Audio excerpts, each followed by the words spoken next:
بسم اللہ الرحمن الرحیم۔ سبھی دوستوں کو میری طرف سے السلام علیکم اور خوش آمدید ایک نئی ویڈیو میں۔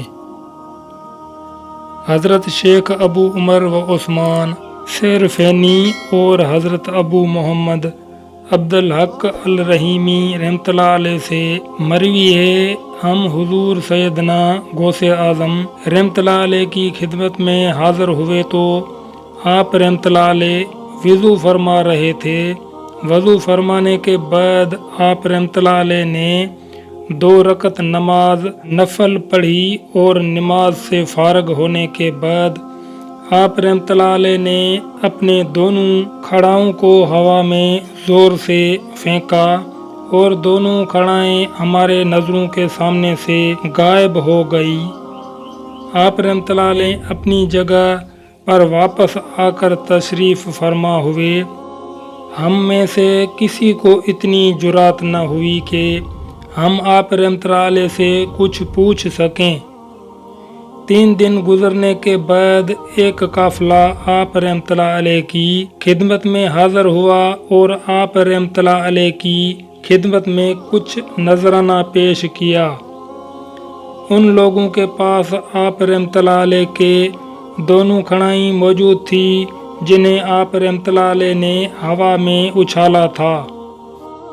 ویڈیو میں آگے بڑھنے سے قبل آپ نے اگر ابھی تک ہمارے چینل کو سبسکرائب نہیں کیا تو برائے مہربانی سبسکرائب اور ساتھ میں بیل آئیکن کو پریس کرنا نہ بھولیے گا تاکہ آئندہ آنے والی ویڈیو آپ دوستوں تک بر وقت پہنچتی رہا کریں۔ حضرت شیخ ابو عمر و عثمان سیرفینی اور حضرت ابو محمد عبدالحق الحریمی رحمۃ اللہ علیہ فرماتے ہیں، ہم نے اس قافلے سے دریافت کیا کہ ان کے پاس یہ کھڑائیں کہاں سے آئیں، تو انہوں نے بتایا کہ ہم اپنا سامان تجارت لے کر بغداد شریف کی جانب آ رہے تھے۔ راستے میں لٹیروں نے ہمیں گھیر لیا اور ہمارا سامان لوٹ لیا۔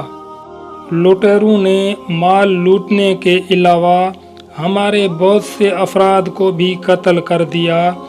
جب وہ لٹیرے مال و اسباب لوٹنے کے بعد تقسیم کر رہے تھے تو ہم بچے ہوئے لوگوں نے بآواز بلند حضور سیدنا غوث اعظم رحمۃ اللہ علیہ کو پکارا۔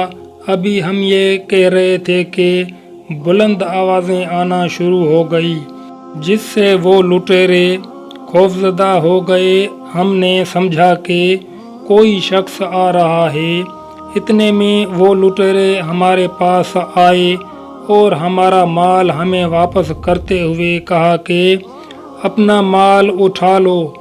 ہم نے دیکھا کہ لٹیروں کے دونوں سردار مردہ حالت میں موجود تھے اور پانی سے تر 2 کھڑائیں ان کے نزدیک موجود تھی۔